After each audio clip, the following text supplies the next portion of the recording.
There is a moment, quiet, piercing, irreversible, when a person stops hoping the world will understand them. It's not dramatic. There's no audience, no applause, just silence. The kind that settles in your bones when you realize no one is coming to fix it. No one is staying up at night thinking about your pain. And in that silence, something ancient wakes up. A kind of strength that doesn't beg, doesn't explain, and doesn't need to be seen. That's the moment you stop performing and start becoming. Because the world may be indifferent, but you don't have to be powerless. The Stoics understood this long before us. They believed power begins when expectations die, and in that death, your real life begins. If you're someone who's ready to stop chasing validation and start cultivating inner power, consider subscribing as a quiet vow to yourself, a step toward a life rooted in discipline, clarity, and self-respect. Because here, we don't chase the world's applause. We build what the world can't ignore. Most people carry a quiet fantasy that their suffering is visible, that if they just hurt enough, someone will step in, that maybe if they just word it right, someone will understand. It's a soft hope, often unspoken, built deep into the way we're raised. If I'm in pain, the world will care. But then life happens. Pain is ignored. Tears go unnoticed. The phone stays silent. And that's when something shifts. You begin to see the illusion for what it really is. Not a reflection of your worth, but a reflection of how consumed people are by their own chaos. Everyone is battling something you'll never fully see, just like they'll never fully see yours. And if you build your identity on being seen, you will spend your life feeling invisible. That quiet ache of being overlooked, that's not cruelty, that's reality. And if you look closely, it might be trying to teach you something important. When we're young, we believe that pain deserves recognition. We think that if we suffer, someone owes us comfort. But the truth is, life doesn't hand out medals for endurance. It doesn't send angels when you're on your knees. It just moves on. People go about their lives. Friends forget. Strangers scroll. Not out of malice, but because they're drowning in their own problems. That might sound harsh, but harsh doesn't mean untrue. And here's the strange twist. That realization, painful as it is the first step toward becoming free. Because once you stop expecting the world to respond to your pain, you stop waiting. You stop freezing your life in hopes that someone will notice you're stuck. You begin to move for reasons that have nothing to do with applause. Carl Jung once said, "The world will ask you who you are, and if you don't know, the world will tell you." But what he didn't say, what you learn through experience, is that most people don't ask because they care. They ask so they can fit you into a box that makes sense to them. They don't see you. They see their idea of you. And when you stop performing for that gaze, you finally start living for something real. There's a kind of sorrow that comes with realizing you're not the main character in anyone's story, but your own. It's not rejection, it's simply gravity. No one owes you understanding. No one is required to hold your hand through the fog. And while that can make the world feel colder, it also makes your inner world burn brighter, because now you're the one lighting the fire. No more waiting for someone to read between the lines of your silence. No more hoping that your quiet breakdown will be noticed and gently mended by someone who just happens to get it. You get it now, and that changes everything. That disappointment, the one that used to sting, becomes something else. It becomes clarity, and clarity is the first real freedom. This is where the Stoics found their strength, not in being untouched by pain, but in refusing to outsource their healing. Marcus Aurelius reminded himself daily, "Do not waste what remains of your life in speculating about your neighbors." In other words, Stop hoping someone else will see your wounds and name your value. The more you focus on being seen, the less you see yourself. And ironically, the more invisible you become. You become noise in someone else's life, rather than signal in your own. But when you finally let go of the hope that others will witness your suffering and give it weight, that's when you begin to build something indestructible. Not because you're harder, but because you're clearer. You start noticing how much of your identity was shaped around being seen, around the belief that someone, somewhere, should care. And when they didn't, you took it personally. But here's the truth no one likes to admit. Just because people don't care doesn't mean you're unworthy. It just means they're human, flawed, overwhelmed, distracted, just like you. The game was never about being seen.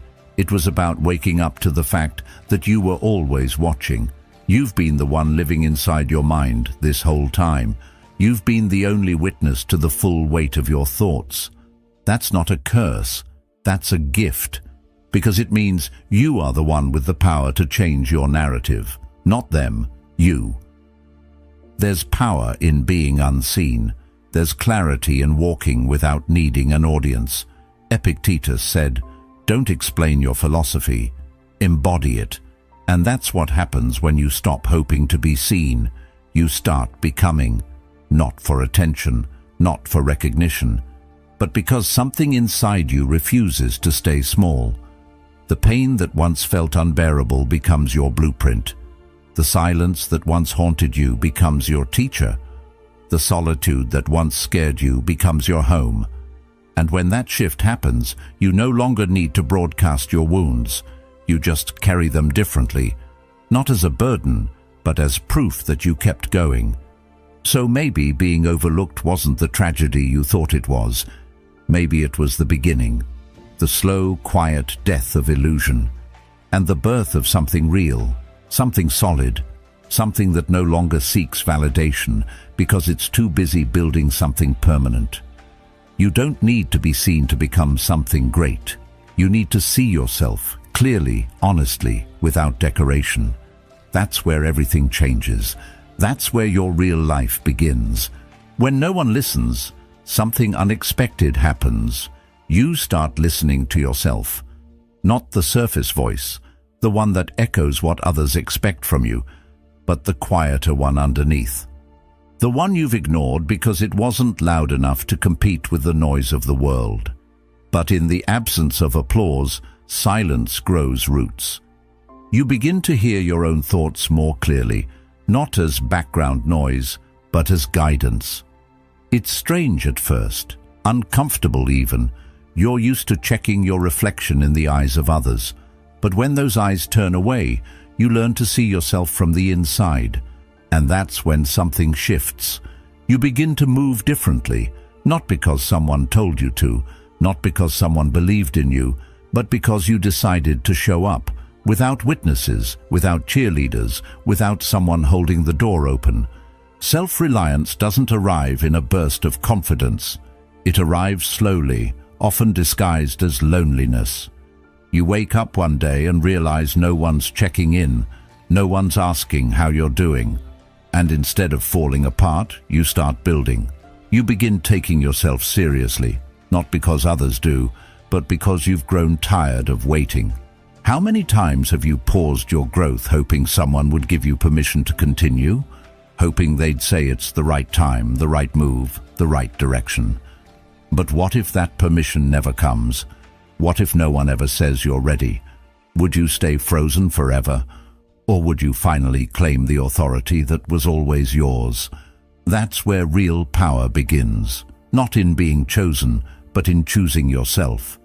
The world teaches us to seek validation like it's oxygen, but the Stoics knew that peace isn't found in popularity, it's found in discipline. Epictetus said, "No person is free who is not master of themselves." Freedom doesn't come from being supported. It comes from knowing that even when you aren't, you will continue. That even when the room is empty, you'll do the work anyway. And not out of bitterness, but because the work matters, because you matter. When you understand that, showing up stops being a performance. It becomes an act of self-respect. And in that quiet, a new relationship forms, not with the world, but with your own mind. You begin to trust it more. You ask it what it needs. You listen to the fatigue in your body, the pull in your gut, the fire behind your chest. You stop outsourcing your intuition. You stop living reactively. Carl Jung once said, "Who looks outside dreams. Who looks inside awakes." That awakening doesn't feel like a dramatic breakthrough. It feels like subtle, consistent decisions that build a foundation under your feet. You start keeping your promises to yourself. You go for the walk. You write the words. You say no when something drains you. These aren't loud acts, but they build something no one can see from the outside: trust. And trust in yourself is the currency of freedom.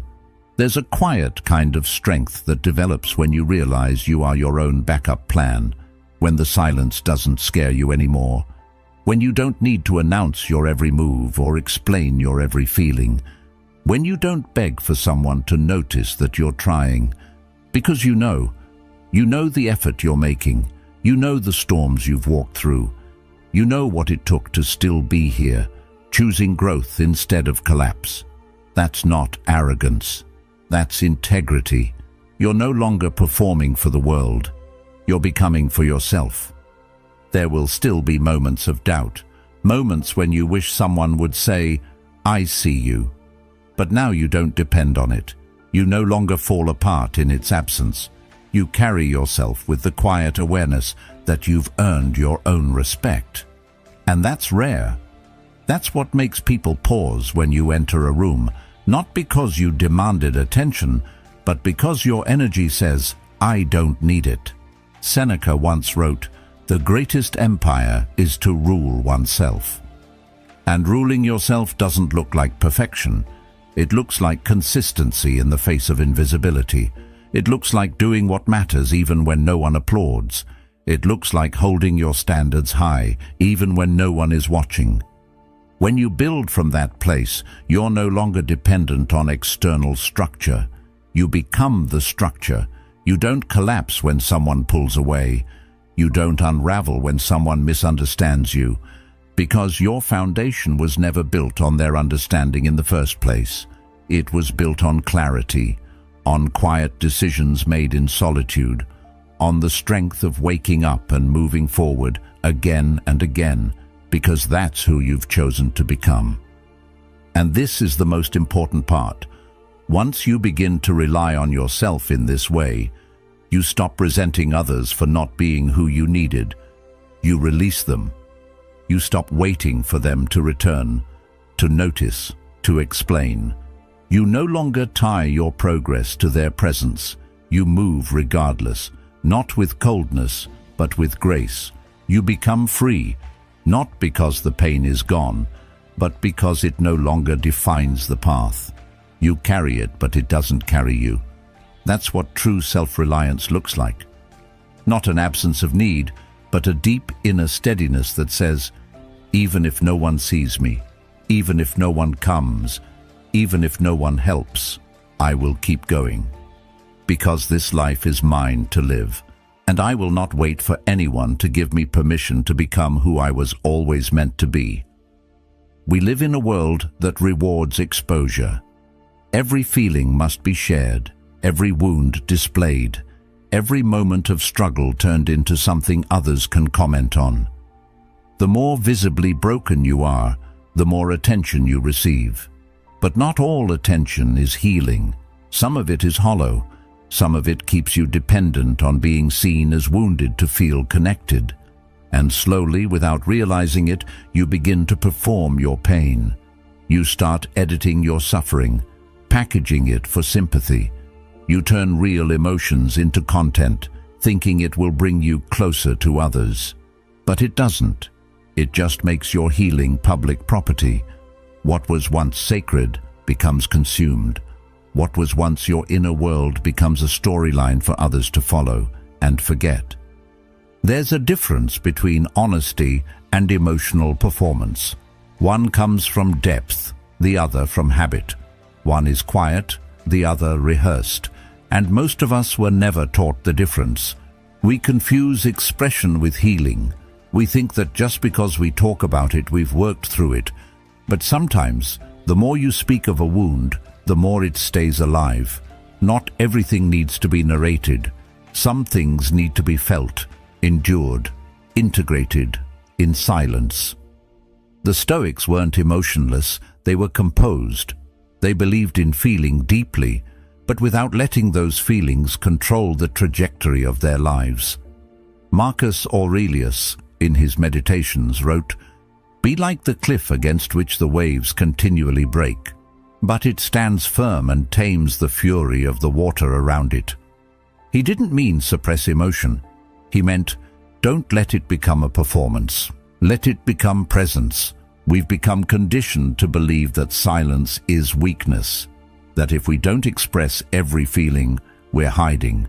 But some things are not meant to be shared. Some parts of your story are sacred precisely because they belong only to you. Keeping something private doesn't mean you're ashamed. It means you're protecting something precious.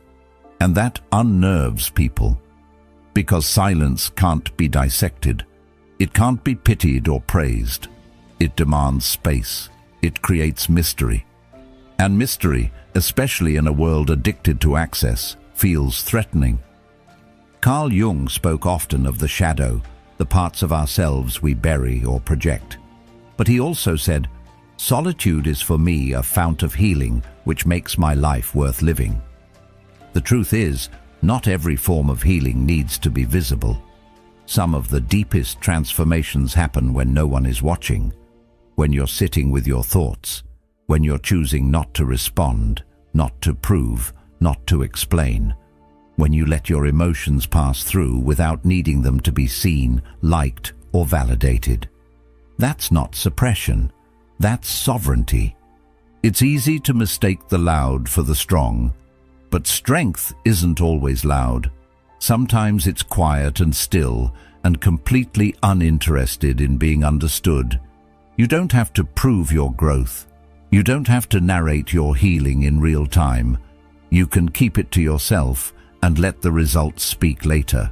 And that patience, that refusal to perform, is what gives you power, because it means your peace isn't up for public negotiation. There's a kind of beauty in becoming unexplainable, in being someone who no longer shares every emotional bruise just to receive softness in return.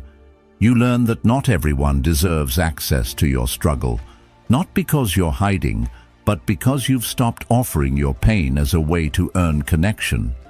When you stop broadcasting your wounds, you stop attracting people who are only there to observe the damage, and slowly you begin attracting people who respect what you've built in silence. Seneca said, "No man is more unhappy than he who never faces adversity, for he is not permitted to prove himself. But once you've faced adversity and grown from it, you don't need to display the scars to justify your strength. You don't need to keep reopening wounds to remind others of what you've endured. You've proven it to yourself. That's enough." The moment you realize your emotions are not a currency for attention, you stop spending them so carelessly. You start guarding your inner life like something rare, because it is. And in that guarding, you find clarity. You start to realize how much energy was spent explaining what didn't need to be explained. You feel how much power was lost in asking to be understood by people who didn't have the depth to understand themselves. You watch how the crowd celebrates vulnerability, but forgets to mention that real vulnerability isn't exposure. It's discernment. It's knowing when to speak and when to remain silent. It's choosing who gets to see the real you and who only gets the surface. You don't need the world to validate your emotions for them to matter. You don't need to turn your pain into art just to justify why it hurts. You can hold that pain quietly. You can heal without display. You can grieve without an audience. And when you do, something incredible happens. You stop fearing the silence. You begin to feel at home inside it, because it no longer feels like abandonment. It feels like return. A return to yourself. A return to what's real. There's nothing wrong with expressing emotion, but when expression becomes a performance, it robs you of your power. Sovereignty begins the moment you choose presence over performance. The moment you stop explaining yourself to feel safe. The moment you realize your peace isn't fragile, it's forged in solitude. And when others can no longer predict you through your emotional patterns, they start to respect the depth they can't access. Not because you became colder, but because you became wiser. You don't owe anyone a front row seat to your healing, and you don't need to bleed in public to prove you're human. Some things are meant to be held close. Some truths are meant to be whispered only to yourself. That's not hiding. That's maturity. And in a world that glorifies noise, that kind of quiet becomes its own form of rebellion, its own form of freedom. Rejection feels personal because it touches something primal in us, the need to belong, to be seen, to be accepted as we are. But often, what feels like rejection is actually redirection. You weren't dismissed because you lacked value. You were pushed aside because your depth couldn't be digested by shallow eyes. Your silence was mistaken for absence, your self-containment for coldness. You were misunderstood not because you failed to express, but because you carry a frequency most people aren't tuned to. That doesn't make you wrong, it makes you rare. The world, for the most part, doesn't recognize nuance. It celebrates what's easy to label, easy to consume, easy to predict. So when you don't fit into those neat boxes, you become inconvenient. And in a world rushing to categorize, inconvenience is often discarded before it's explored. It's easy to internalize that as a flaw. To think, if I were louder, if I smiled more, if I softened my edges, maybe I'd be accepted. But that's the trap. The belief that your value lies in being legible to others. You weren't made to shrink into their comprehension. Carl Jung wrote, "The privilege of a lifetime is to become who you truly are, not who others can easily understand, not who fits the mold, but who you are when no one is watching and you've stopped trying to be approved." That kind of authenticity often comes at the cost of comfort. It invites misunderstanding. It requires solitude. But it also creates space for a deeper kind of transformation, one that isn't driven by applause, but by alignment. There comes a point when you stop interpreting rejection as loss and begin to see it as clarity. Every person who overlooks you, every space that doesn't welcome you, every silence that follows your presence, it all reveals something, not about your worth, but about where your energy doesn't belong. That insight is priceless. It saves you years of self-doubt. It teaches you to invest where you're valued, not just tolerated. And once you learn that, you stop chasing explanations. You stop wondering why someone didn't choose you. You realize that not being chosen was the blessing, because it gave you back to yourself. There's a quiet revolution that begins when you stop trying to be understood. You begin to redirect all the energy you used to spend on being seen into actually building something. Something that doesn't need to be explained. Something that stands on its own. A body of work, a lifestyle, a discipline. You shift from emotional scarcity, constantly trying to prove your worth, to psychological sovereignty, where your existence is no longer up for debate. That's where your center of gravity moves inward. You're not moved by approval or rattled by dismissal. You become grounded. And grounded people are magnetic, not because they seek attention, but because they carry something stable in a world that spins too fast. People will still misread you. They'll create stories to make sense of your quiet, your ambition, your boundaries. Let them. You're not responsible for correcting every false narrative.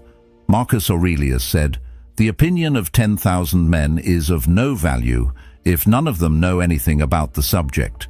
You are the subject. And most people don't know you. Not really. They see glimpses, fragments. They project, assume, simplify. And while that used to bother you, now you see it for what it is: noise. The moment you let go of the need to correct the noise, your focus sharpens. You get more done. You sleep deeper. You move cleaner. Because now your life is no longer built around being perceived correctly. It's built around being lived truthfully. There's immense peace in that. You stop wasting energy explaining your process, your priorities, your silence. You don't justify why you've gone quiet. You don't explain why you walked away. You don't decode your boundaries. You just live them, not as a defense, but as a natural extension of self-respect. You become someone who moves with conviction, not commentary. And over time, that creates distance, not between you and others, but between you and the noise that once clouded your mind.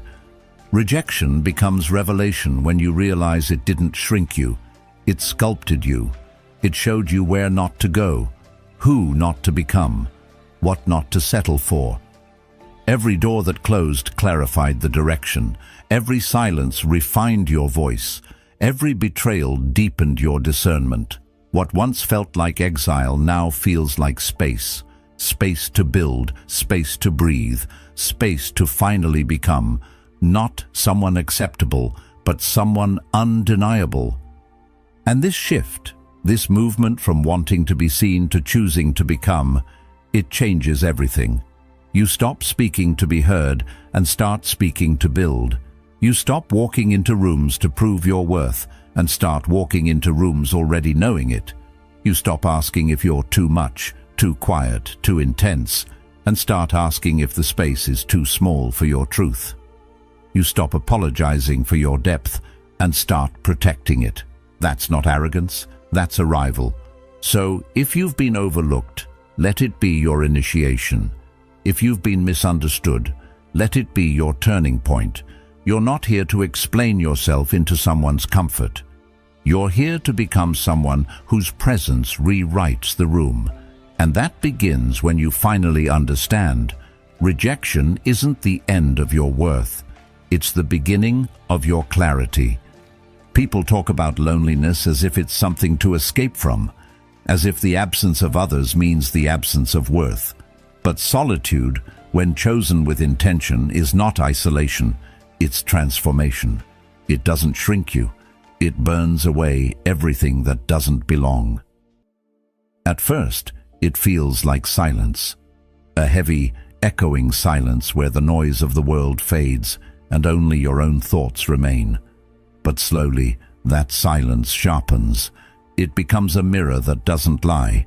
And what you see there in the absence of distraction is not your weakness, it's your foundation. Solitude doesn't destroy you. It reveals what was always there underneath the noise. The craving for approval, the impulse to please, the subtle performances you didn't even know you were giving. Those things begin to melt away in the furnace of being alone. And in their place, something harder forms, something real. It's in that stillness that you begin to meet yourself honestly.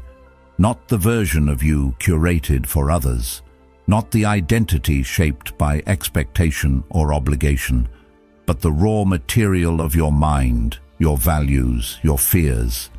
And for many people, that's exactly why solitude is so terrifying. Because when there's no one left to impress, no one left to chase, you're finally left with the truth.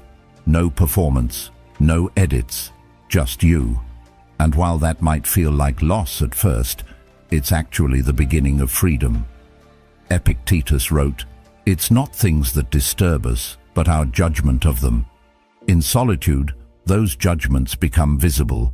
You start to realize how many of your thoughts aren't yours, how many of your fears came from someone else's voice, how much of your identity was built on avoiding rejection rather than seeking truth. This is where the internal alchemy begins. The discomfort doesn't disappear, but it transforms. What once felt like loneliness starts to feel like privacy. What once felt like exile begins to feel like clarity. You start hearing your own voice louder than the world's opinions, and that voice, uncensored, unpolished, unafraid, teaches you how to live. You begin to understand that peace isn't found in a full calendar or a full room. Peace is found in presence, in being able to sit with yourself and not flinch, to feel the weight of your own mind and not run from it. That's not detachment, that's mastery. Carl Jung said, "The man who looks outside dreams, the man who looks inside awakens." Solitude is what forces you to look inward, to awaken. And with that awakening comes a kind of responsibility. You can no longer blame the noise for your confusion. You can't blame others for your stagnation. It's just you now. And that's where the power begins. Because the moment you stop externalizing your life, you reclaim the ability to direct it. You're no longer waiting for someone to come save you, validate you, or guide you. You start building your compass from the inside out. And that compass points to something sturdier than attention. It points to integrity. Most people avoid solitude because they don't like what they feel when everything else is stripped away. But that discomfort is exactly what makes the process necessary. You don't become strong by avoiding yourself. You become strong by confronting what's unhealed, unclear, and uncertain, and doing so without an audience. That's the difference between solitude and isolation. Isolation is running away. Solitude is running deeper. And in that deeper place, your resilience is formed. Quietly, consistently, without applause. You begin to make decisions differently, not from a place of, will this be accepted, but from a place of, does this align? You start trusting your instincts more because you've spent time with them. You've listened long enough to separate intuition from insecurity. And that's a level of self-knowledge that can't be taught. It has to be earned. Through silence, through space, through the kind of mental stillness that teaches you how to carry your own weight. That kind of clarity doesn't shout. It doesn't announce itself. But others feel it. In the way you speak, in the way you move, in the way you don't chase what used to pull you apart. Solitude makes your boundaries sharper. You stop saying yes just to avoid disappointing someone. You stop engaging in conversations that drain your spirit. You learn that no is not unkind, it's honest. And honesty, when cultivated in solitude, becomes a way of living. You don't need to prove anything anymore. You don't need to justify your distance or explain your focus. You simply live it. Because you've done the work in silence, and now your energy speaks for itself. Seneca once wrote, "We suffer more in imagination than in reality." Solitude helps you see the difference. It pulls you out of imagined disasters, false narratives, and inherited fears. It plants you in what's real, and in that soil, something unshakable grows. A sense of self that doesn't shift with trends, a direction that doesn't wobble when misunderstood, a strength that isn't loud, but lasting. When you return to the world after time alone, you come back different. Not distant, but deliberate. Not bitter, but boundaried. You don't speak to be heard. You speak because your words come from stillness, not from noise. You're not easily swayed, not easily shaken, because you know the ground you stand on. You built it yourself, one quiet moment at a time. So no, solitude isn't punishment. It's preparation. It's the training ground for self-trust, self-respect, and self-direction. It's not where life ends. It's where it begins to deepen. And the person who has learned to walk through their own mind, alone and awake, becomes someone the world can't easily move. Because they don't belong to the noise anymore. They belong to themselves. There comes a quiet turning point in every life, where the version of you that once felt essential begins to fall apart. Not with a dramatic crash, but with a slow, undeniable erosion. The old self, the one who needed approval, who bent to fit into spaces too small, who rehearsed words just to be liked, that self begins to feel heavy, outdated, false. You try to carry it a little longer, out of habit, out of fear, maybe even out of guilt.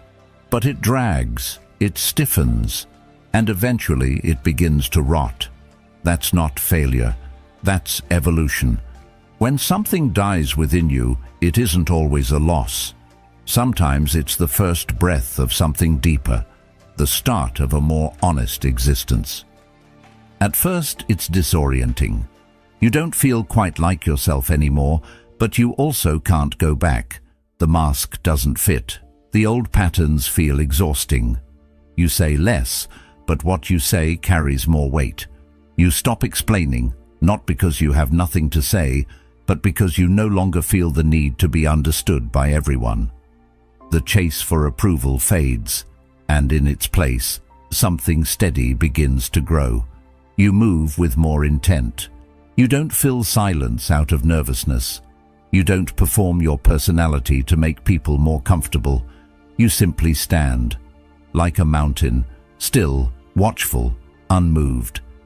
It's strange how people respond when this shift happens. Some distance themselves, others question what changed. They'll say you seem colder, more distant, less fun.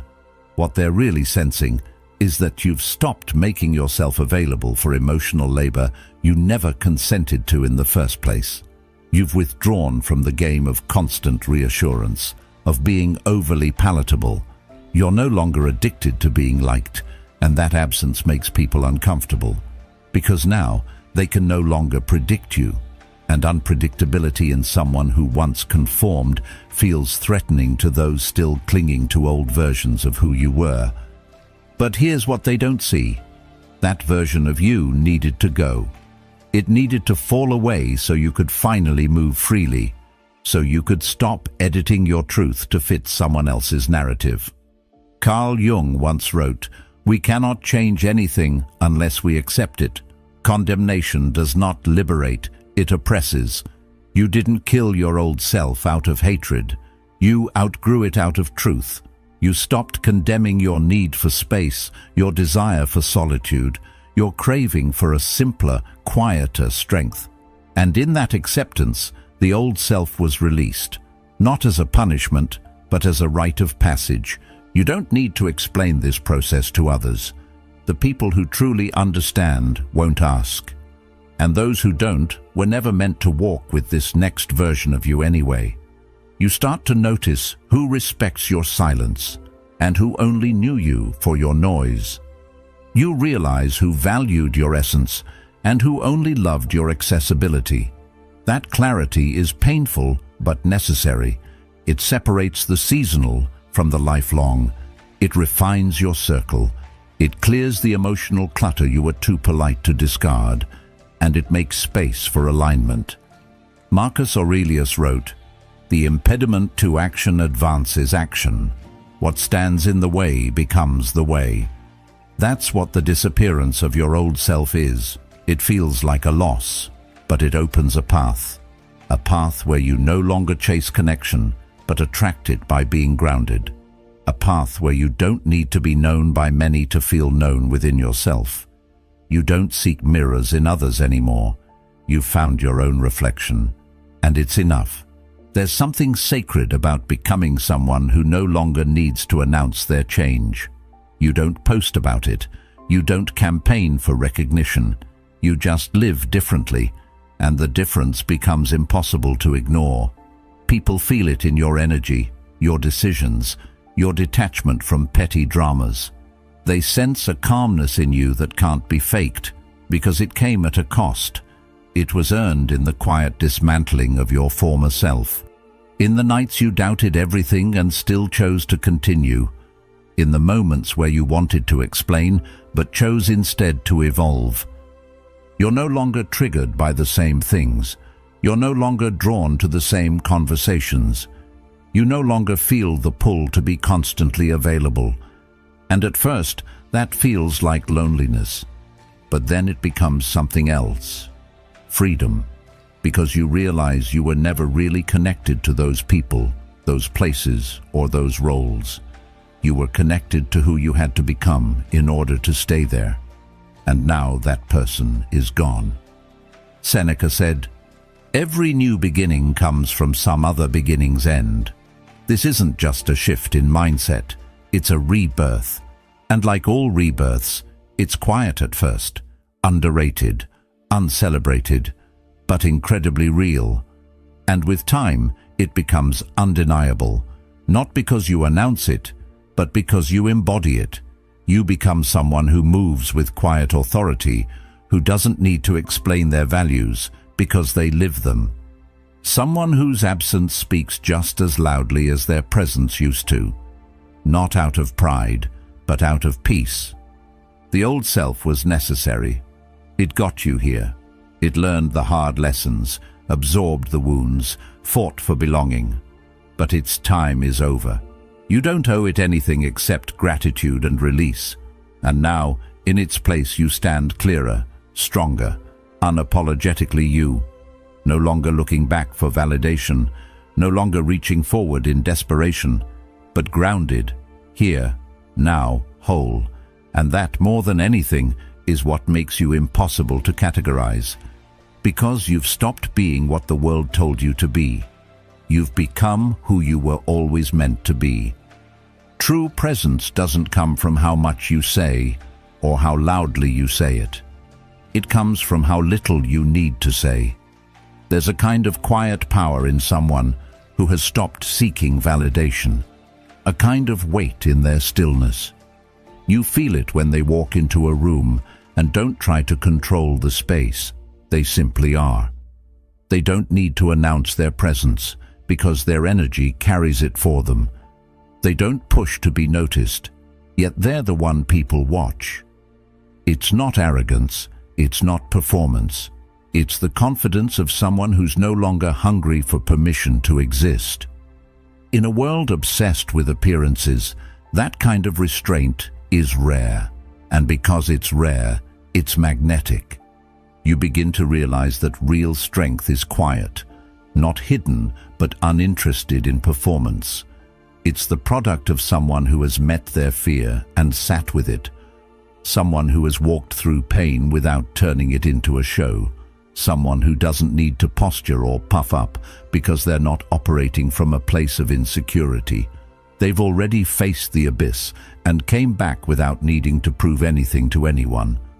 Carl Jung once said, "A man who has not passed through the inferno of his passions has never overcome them." When you've done that kind of internal work, it changes how you move, it changes how you speak, or how often you choose not to. Because now, silence becomes a statement. You stop reacting to every opinion. You stop defending your every move. You let go of the compulsion to clarify yourself to those committed to misunderstanding you, not out of apathy, but out of alignment. You understand now that if someone doesn't feel your value, no amount of words will make them see it. And if someone does feel your value, you won't have to convince them. So you conserve your energy. You speak only when it matters. And when you do speak, people listen. Not because you're louder, but because you're selective. Your words weren't scattered. They were earned. They weren't about being heard. They were about expressing something real, something rooted. There's a power in that detachment. Not the cold kind that pushes people away, but the self-contained kind that doesn't cling to outcomes. When you no longer rely on people to affirm your worth, you free them from the responsibility of carrying your identity, and you free yourself from the constant tug of needing to be liked, validated, or praised. That freedom makes you light, but it also makes you heavy in the eyes of others, because now your self-possession is something they can feel, and it unsettles people who are still measuring themselves through the eyes of others. Because when they meet someone who doesn't need the crowd, they're forced to face the fact that they might still be living for it. Marcus Aurelius wrote, "Waste no more time arguing about what a good person should be. Be one that's the essence of commanding without words.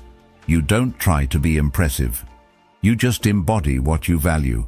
And the irony is, when you stop trying to be impressive, you often become unforgettable. Not because you shouted, but because your silence had depth, because your stillness had direction, because you weren't trying to win the room. You were rooted in something deeper than performance. People mistake detachment for disinterest, but true detachment is the highest form of clarity. It means you can engage without being absorbed. You can be present without being performative. You can care without clinging. And that clarity speaks louder than charisma.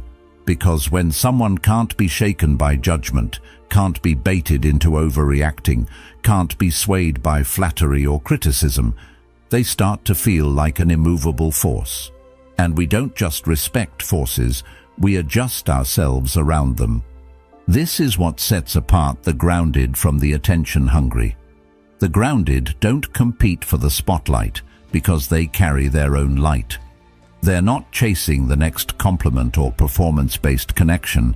They're building something quiet but lasting, something that doesn't crumble when the room goes silent, something that doesn't shift with public opinion. And people notice. They always do. Because in a culture that rewards the loud, the steady become mysterious. The ones who don't need to prove themselves start to feel like they've already proven something far more important: self-mastery. There's no need to chase recognition when you move with intention. No need to explain your pace when you trust your timing. The less you say, the more room others have to feel what you are. And when your presence is built on depth, not performance, it leaves an imprint. Not because it was loud, but because it was grounded. Epictetus said, "First say to yourself what you would be, and then do what you have to do." Quiet power is built on that principle. You decide who you are, and then you live it. Not for applause, but for alignment. So if you've ever wondered why certain people command attention without asking for it, this is why. They don't chase it. They don't ask for it. They simply move in alignment with who they are. And that kind of presence, grounded in inner stillness, always speaks louder than noise. It doesn't need to shout. It just is.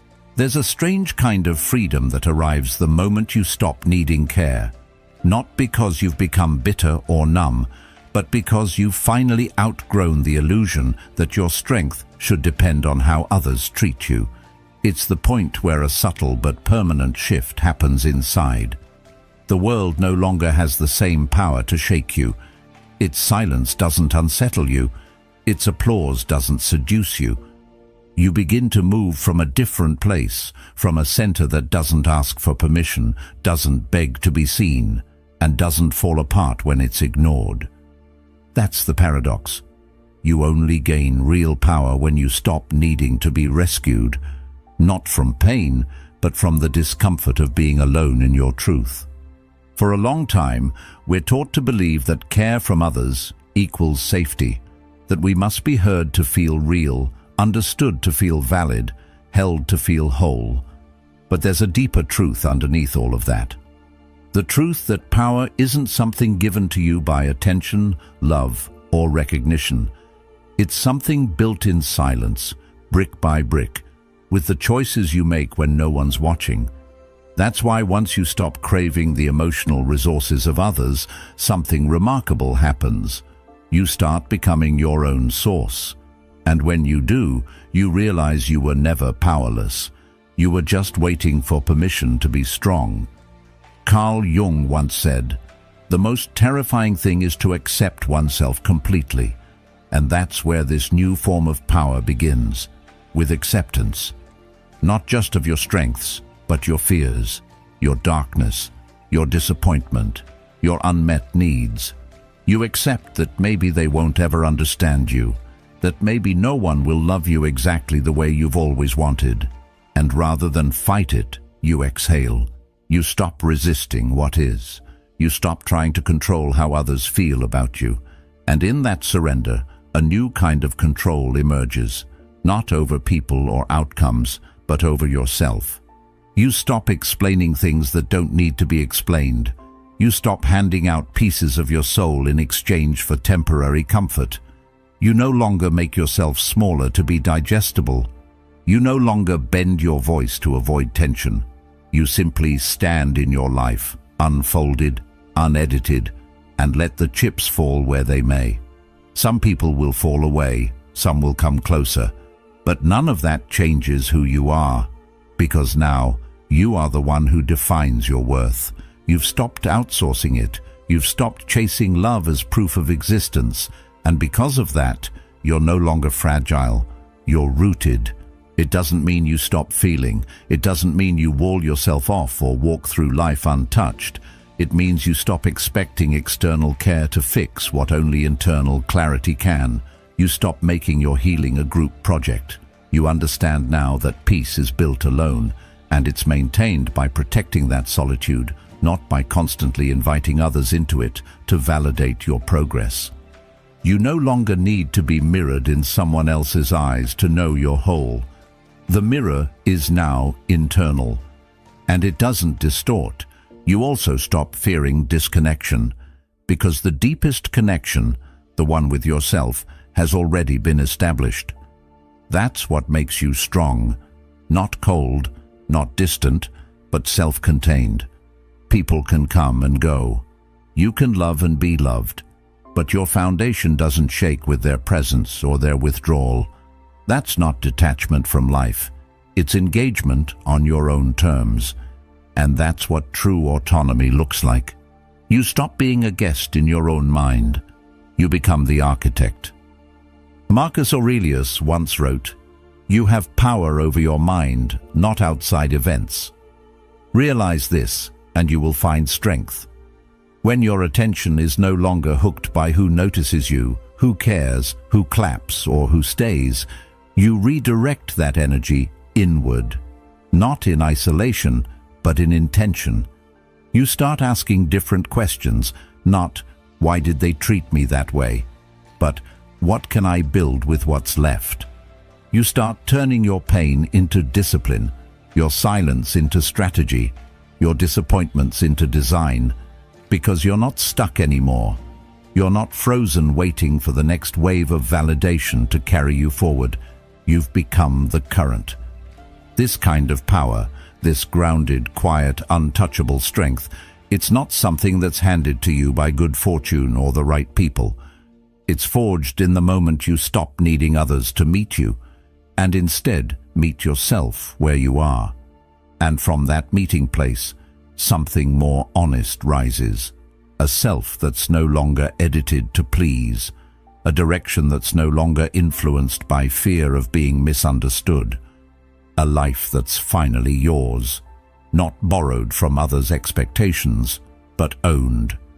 You become someone who moves with clarity, not desperation. Someone who can hold space for their own emotions without leaking them into every interaction.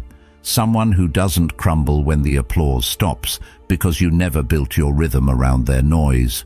You don't need to be followed to feel like you're going somewhere. You know where you're going. And that's why people start to feel your gravity, not because you demand it, but because you no longer need it. And that's rare. So when you stop needing care, don't mistake that shift for loss. It's a return, a reclaiming, a sharpening. You've taken back the most important thing, the ability to guide yourself, to walk through disappointment without folding, to be unseen without disappearing, to be misunderstood without self-abandonment. That's where everything changes. That's when life starts to move in your favor, not because the world suddenly understands you, but because you've stopped needing it to. And in that space, you become something unshakable, not because you were born that way, but because you chose it again and again, until your mind finally believed you were already enough. You don't need to be seen to become powerful. You don't need to be understood to become whole. The moment you stop waiting for the world to care is the moment you begin to shape yourself into something it can't ignore. Quietly, fully, unapologetically. Thank you for walking this path with me today and for being a part of Stoic Journal. If this message spoke to you, there's another video on your screen right now that will take you even deeper. Watch it next. Keep building. Keep becoming.